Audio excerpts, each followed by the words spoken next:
Welcome back to our channel.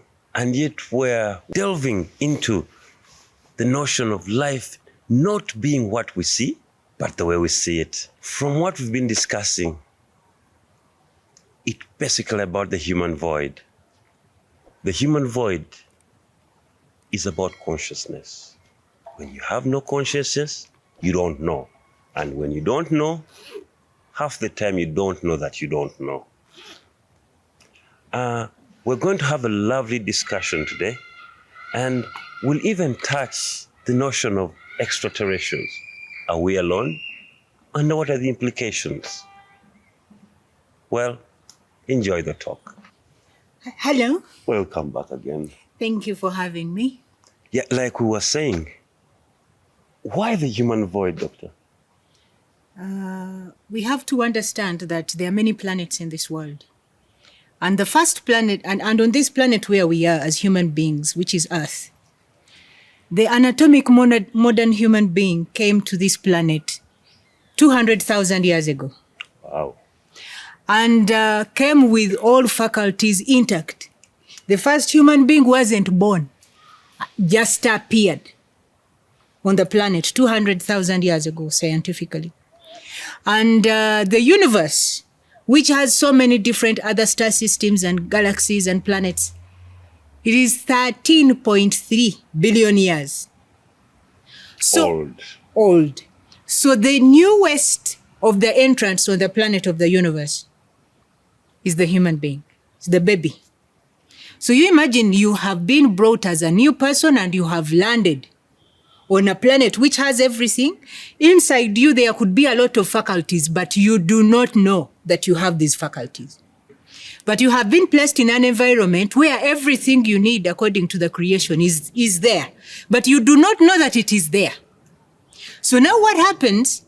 You begin looking at everything around you or around you for direction.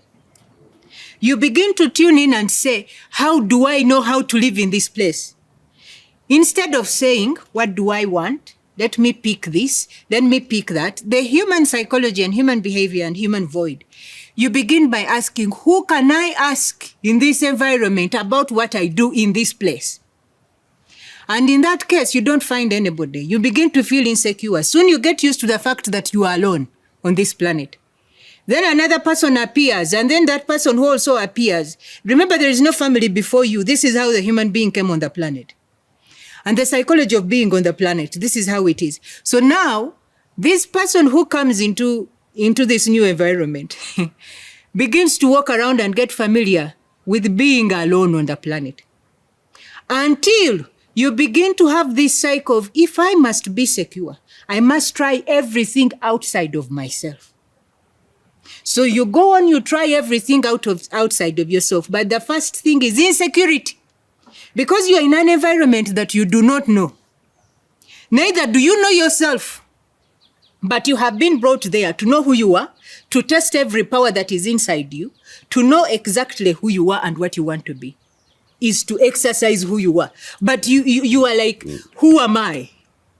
When you cannot answer that, then you begin to fear anything you do not know, you do not even want to explore. You want to remain in a familiar environment. This is how the human conditioning comes in. The proverbial fear of the unknown. Of the proverbial fear of the unknown. So you begin to exercise that. And then you begin thinking, okay, if anybody comes in and this person is not what I'm familiar with, that person should be an enemy. So you begin feeling insecure. So the human void psyche, out of fear and out of insecurity, all it knows is that the planet Earth is the entire world, which is a wrong perception. Because the world has star systems. You know the galaxy, the Milky Way, when you look up and you see the group of stars, that is the Milky Way. The Milky Way has over 100 billion planets, because each star, minimum, I'm saying minimum, each star has a planet rolling around it.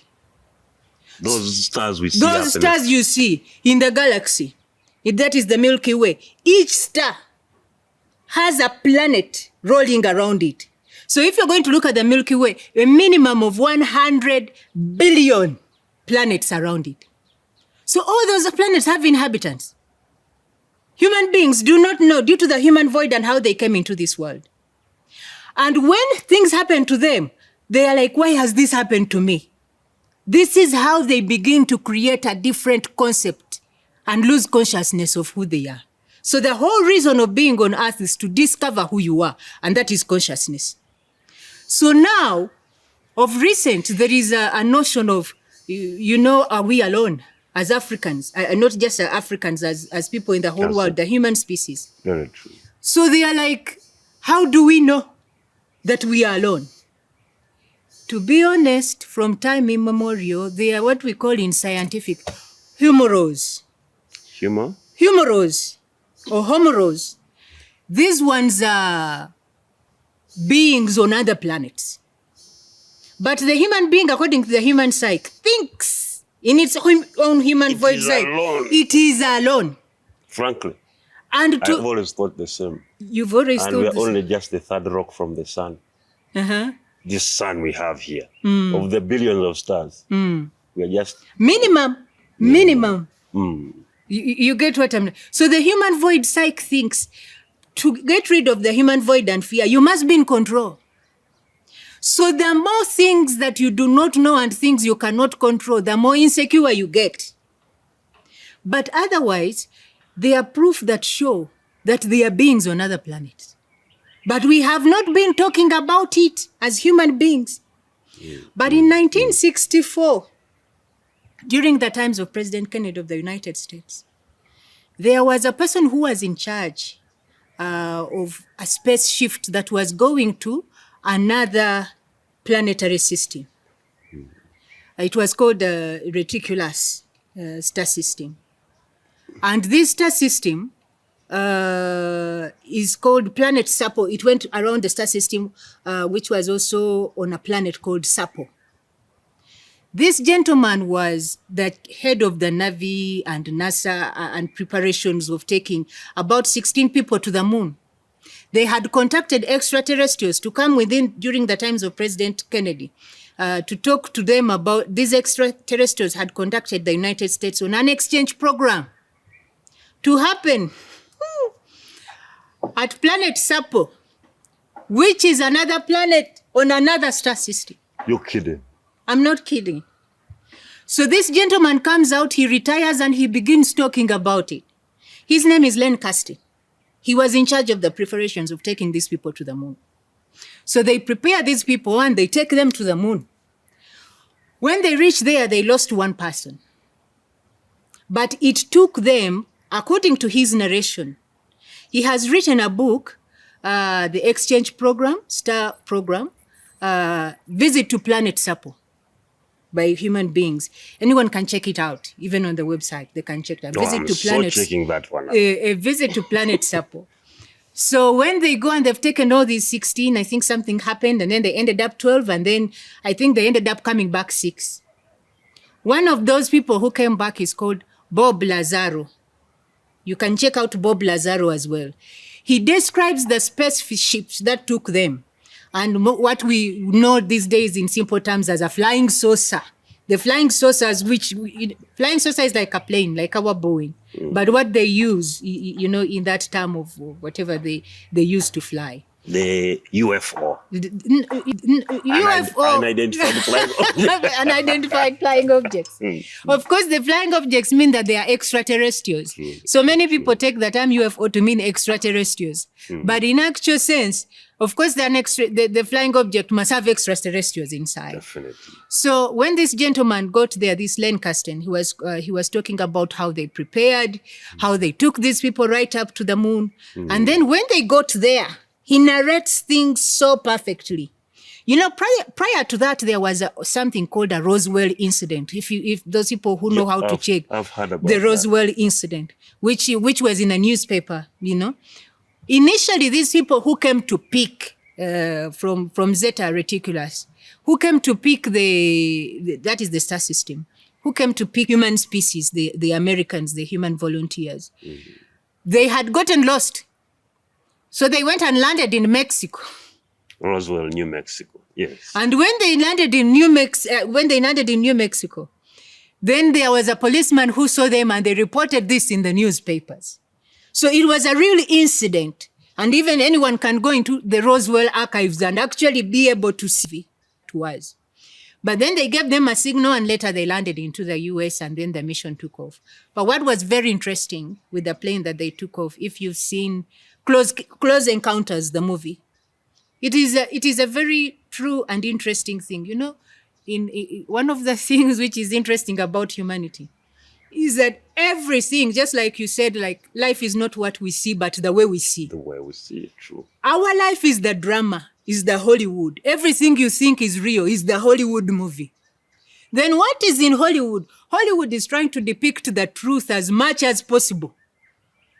Do you get what I... So Hollywood is actually of recent saying the truth. But we take the truth to be the lie, and our lives, which are actually drama, are the ones that we take to be the truth, and they are not the truth. Very true.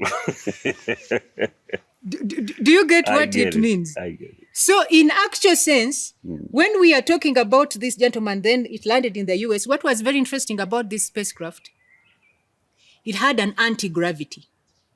It took in 40 tons of things that they had packed, vehicles, motorcycles, everything, food they needed for these people. And it lifted everything at once, plus the volunteers, and took them. They traveled at the speed of light. Do you know what it means to travel at the speed of light? Maybe 1,400 times more the speed of light. It was really fast. Now, even if they tell you 40 times that speed of light, it is pretty fast. So in order to come out of this dimension, some say it took them about 6 to 10 years. Is there some, you know what, because this is a reported story and you're reading it from history, some will say it in such a way that they will say 6, others will say 10, but you know, you look through all the research there is. And it is between that, let's give it an average of 6 to 7 years.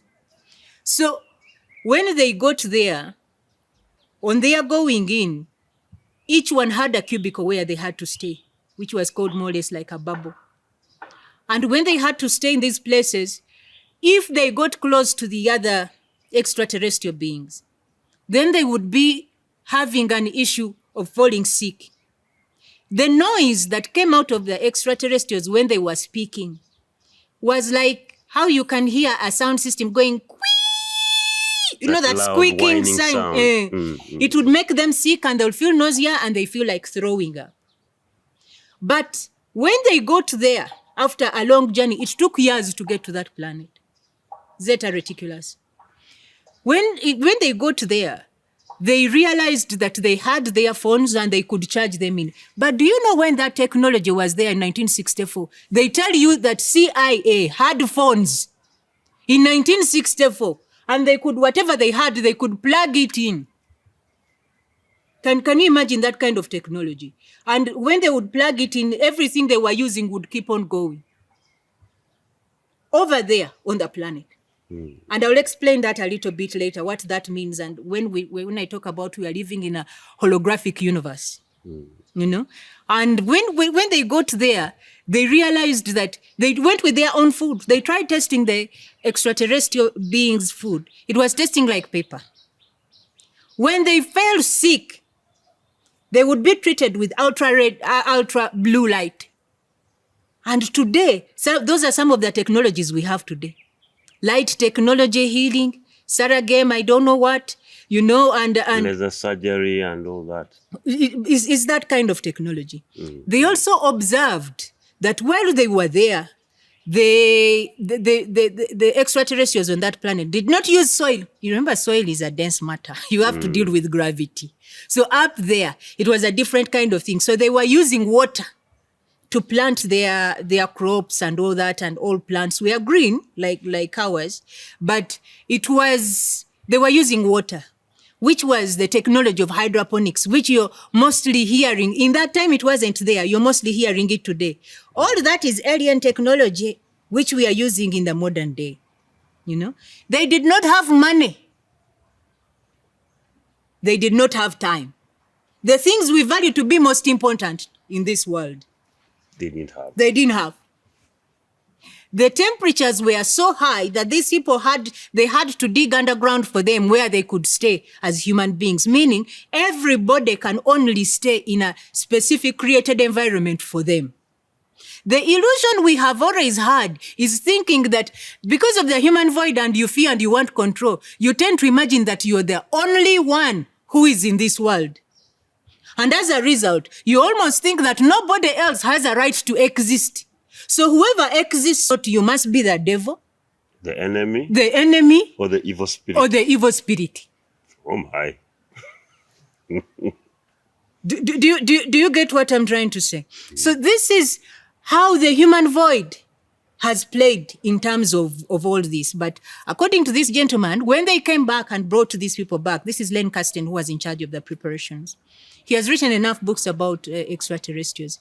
And this particular thing, like I said, movies are now portraying the truth, which we are calling not truth, Hollywood drama. And yet the drama is our own lives, which are based entirely on a lie. After this session, we shall be talking about the matrix systems and how our whole life is just like staged drama, really, a play which is not real. And what is real is what appears unreal to us. And what is unreal to us is what appears real. It is the other way around.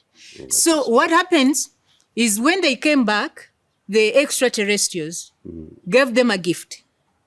Humanity a gift. They said it was their gift to humanity. It was a kind of technology you could look in and see 200 years before, 2000 years BC, before Christ, of monuments and historical monuments which were on earth.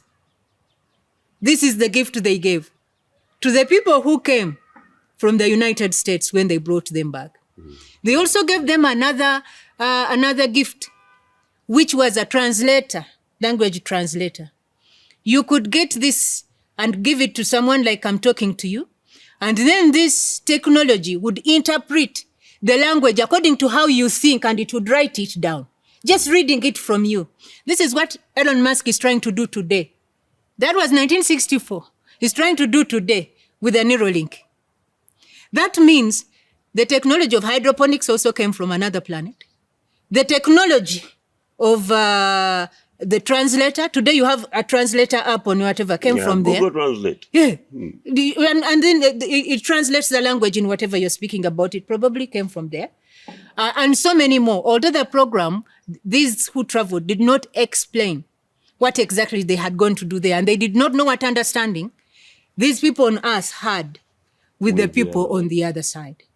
This is not the first time extraterrestrials were making contact with the humanity and human race. There is a tribe, the Dogon tribe in West Africa.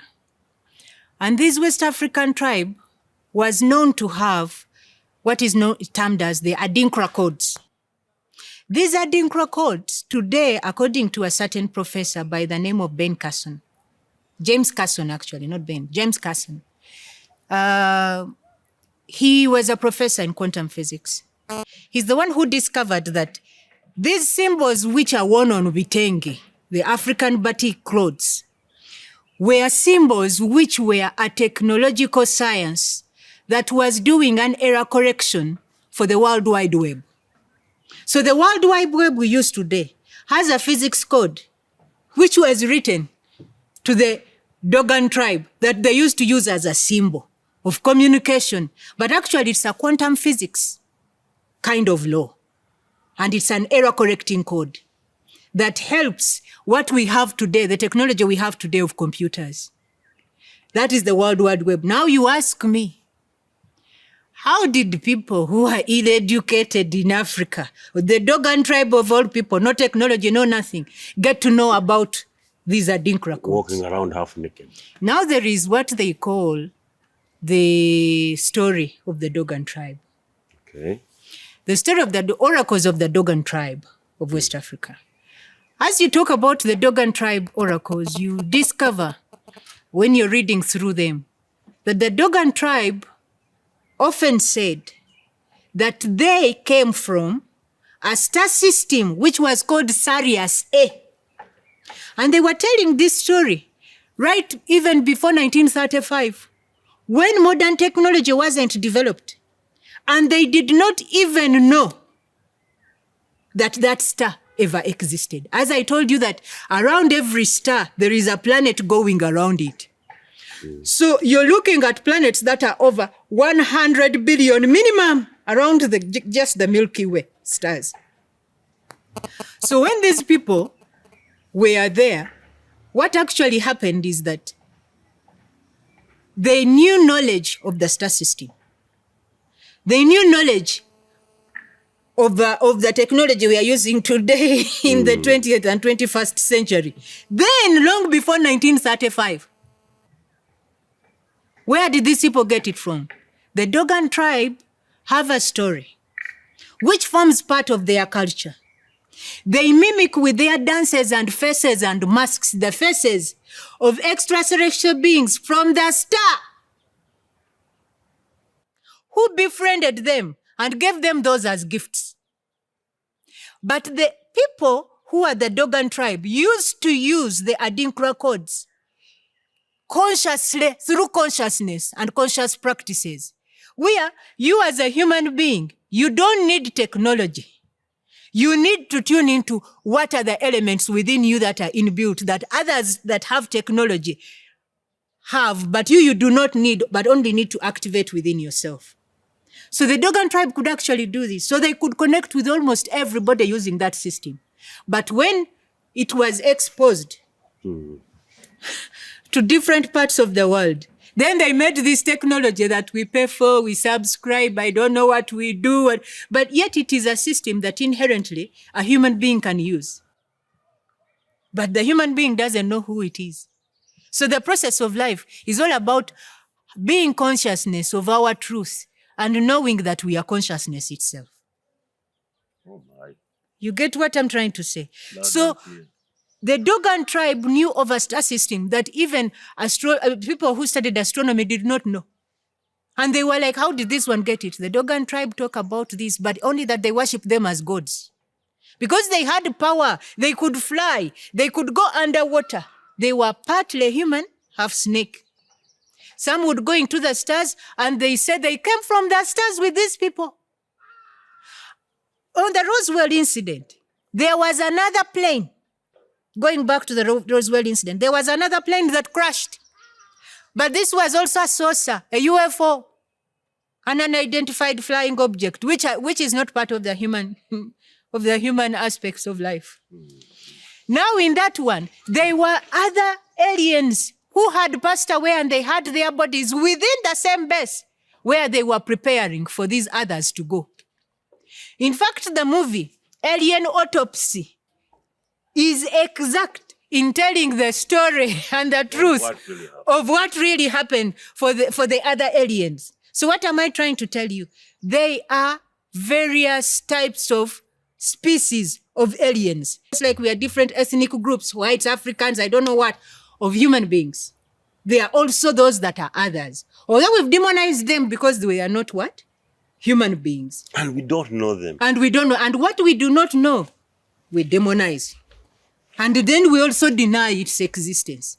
But they are there and they've always been living. And I'm going to bring you back home. There is a place, Bigobya Mujenyi, in Uganda. This is around Sembabule district. It's in Sembabule district, actually. And this is a UNESCO, United Nations Educated Fund. I'm very aware of that. Do you get what I'm trying to say?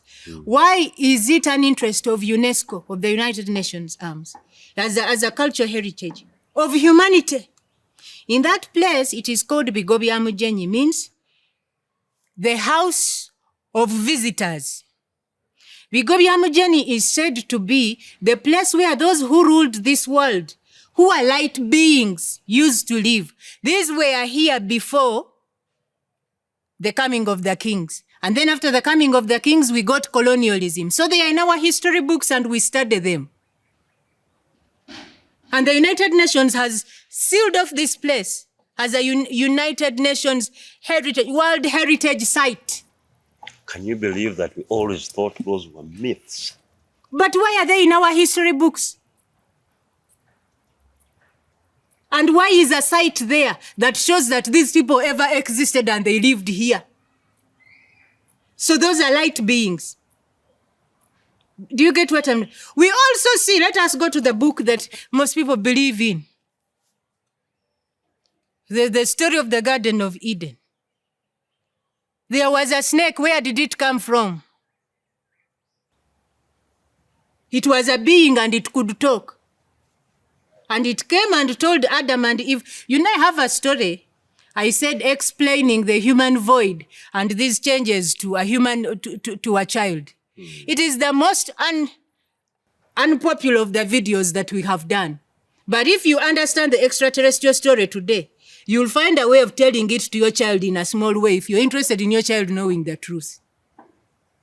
You go back and read it, explaining the human void to children.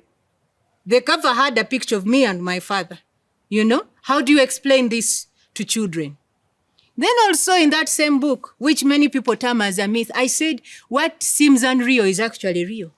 What seems to be a myth is actually true. And in this story, we see Jesus Christ. No offense of anything, I'm just talking logically. He was crying and feeling abandoned. And then 2 light beings came and talked to him prior to his crucifixion. Angels. They didn't have wings. So we can't say they were angels. But that image suits the light beings that people describe from Bigobe Amujenyi. It suits the light beings who are in Mexico. It suits the light beings who are in USA. Different types of extraterrestrials. I'm not saying that these people are this and they are angels. We can call anybody an angel. It's a matter of perception, and we can call anybody an evil. What makes you an angel or bad is whether you conform to a standard when we go back to environmental prejudices or you don't. Do you get what I'm trying? So these things have been here, but why haven't we known them? Selective ignorance. Do you get? But now we cannot deny it anymore. You can't. When in the US, just this August 2023, the US Congress sat down and had a hearing on UFOs, extraterrestrials and unidentified flying objects. Okay? The mere fact that they came out and proved, then we had people like Dr. Stephen Greer. He was one of the people who came to testify because he was a ufologist for over 20 years. He has research on them, how to contact them, which language they speak, how to talk to them, and he came to give it to the US Congress. This August. Just recently. Just recently, 2023. Then we also have whistleblowers in the army of US. People who are serving this place and top intelligence, like David Grush, David Fravor, and then there is another one that I have forgotten. There were 3. You know, they were also testifying. He's a whistleblower, saying, "Look here, there are companies that are making some of these companies that were cited in trying to copy the extraterrestrial technology." And all the things that people are saying, UFOs flying in space, their companies trying out that technology. That's very true. Which was given them. But and then as they are trying them out, they're saying, this is a danger to humanity. You need to wake up. These things are here. People have got to know. It's not that the extraterrestrials are coming. That is not the biggest problem. The biggest problem is that human beings want to make aircraft as the flying saucers or UFOs that can travel at the speed of light or 10 times or 40, whereby they are in control and they can kill or go to war with anybody in just a matter of seconds and the whole world is finished. So they are busy manufacturing this, cloning, and of course there must be extraterrestrials who also are in partnership with the human species in trying to do this. That definitely can't be ruled out. So the companies that are in charge of that, this is a hearing. You can put in David Grush, Congress hearing, you know, and you can be able to see these things. This happened. Now that all these who are specialists in this, of which also even the gentleman I was just talking about, who was in charge of people going to the moon, he also wrote a book, and many others like them, Bob Lazar describing this craft that they traveled in, everybody has brought evidence and given it to the state, the United States. Now the ball game has changed. Before we've been saying that these things are not there. Now these people have collected evidence and they brought it and put it on the table. It Congress hearing. What are you going to do now about it? Now the onus is on the Congress. After they've given them all that evidence to prove that they are not there. After they've brought the proof. You get what I'm trying to say? You see, that's one thing I've learned about humanity. What they don't know, they'd rather destroy. What they can't understand, they demonize. I know. With all the overwhelming evidence you see. And we even live it every day, But what shocks me to this level is that when I go to read about the Dogon tribe oracles, it was shocking when you see how all this technology, these people have dealt with homeros. Homeros are not angels, they are not demons either. They are human beings. Some I think are good, some are bad, I would guess. But how they made the book where I read about the Adinkra codes, they were saying the pagan practicing Dogon tribe. For having a certain technology and a certain understanding which is not part of the norm. And I've come to believe now that everything we call magic is science that we do not know. True. Because imagine if you told a human being in 1912 that at one point A, you will type on a small gadget in Kampala and a person in US will see it live. There's magic. It's not possible. You're crazy. You're evil. And it would be witchcraft. Definitely. So we've demonized those things. So now you look at how we have lost out, especially Africa. Where we would understand certain things and study them, we've made them black and called them devils, demonized them. But where is the world today? They are making the Neuralink. AI, using the knowledge that a human being doesn't use, which we shall look at later when we discover the dynamic in the series, when we discover the dynamic nature of a human being, and then after we've talked about the matrices, So you look at them and you say, what exactly is going on? Couldn't we have handled our history better? Couldn't we have understood? But what is very interesting is the human void. Because it looks for solutions outside of itself. It is running away from anything about itself and taking all the attention from itself and focusing on everything that is on the outside. To a point of selling its own self. This is how we began with environmental prejudices. If someone hasn't read environmental prejudices, please go back to our previous videos, especially the last two, and get to see these and you come to understand about the environmental prejudices and human void. You get what I'm trying to say? So this is how it is, and this is the reality of what it is. Of course, it destroys so many things, at the end of the day. All this, today we are talking hydroponics. It came from there. You never know. Even people who are flying, the people who say that someone was flying in the air. And you know what is very interesting? These aliens that took the spacecraft and had an exchange program, Zeta Reticuli star system, visit to planet Sapo. These ones are called Eben aliens. Eben aliens.